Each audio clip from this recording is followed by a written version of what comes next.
if we went back a decade or so ago, over the last 2 years, at least in our 9-county area, the numbers have increased without a doubt.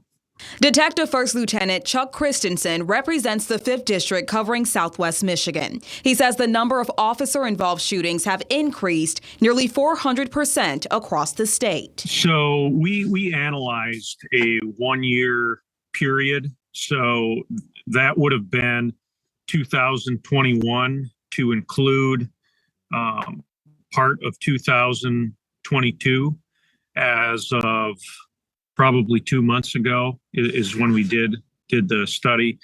And during that period, we had 70 officer-involved shootings across the entire state. Christensen says an officer-involved shooting is when an officer fires their weapon at an individual, or when there is an exchange of gunfire between an officer and civilian. He adds those who fire at officers usually have a drug or mental health problem, or combination of both. All of those that we have handled as a department, when I say we have handled as a department as an investigative entity of these officer-involved shootings,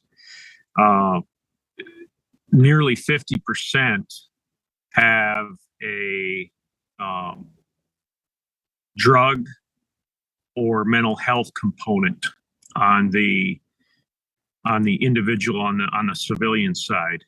So that's a pretty high number. We have Heather Wigan with Health West in Muskegon works closely with Norton Shores PD on training to recognize individual crises. She says there's been at least a 12% increase in mental illness and substance use disorder from 2021 to the first 3 quarters of 2022. Here you can see both rank high when it comes to reason for contact by officers. She believes crisis intervention training is key to making a difference. It's in this classroom where law enforcement officers, corrections officers, and even behavioral specialists learn the tools to effectively respond to those experiencing different crises, which Heather says may not always be mental health or drugs. Or maybe my husband left me, or maybe I just had a car accident.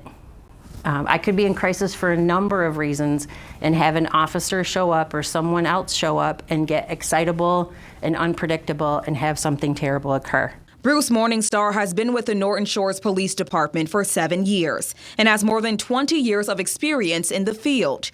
In his early years, a program like this didn't exist. We go back to those same houses and deal with the same individuals over and over again without a real solution, so to speak. But now with this type of model that we're implementing here, we're seeing a lot more that the officers are recognizing it, and now they know what to do about it. Kalamazoo County Prosecutor Jeff Getting says the increase he's seen in officer-involved shootings is shocking. Since he took office in 2013, there have been 14 officer-involved shootings in Kalamazoo.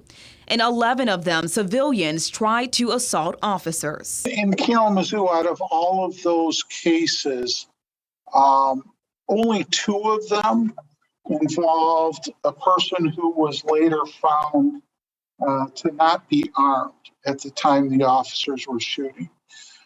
All of the other cases one of them involved a struggle over the officers' guns, and all of the other ones involved actually a person who was armed, either with a knife or a gun. At the time that the police took action. As a prosecutor, it's his job to review the circumstances and determine whether or not the officer's actions were justified.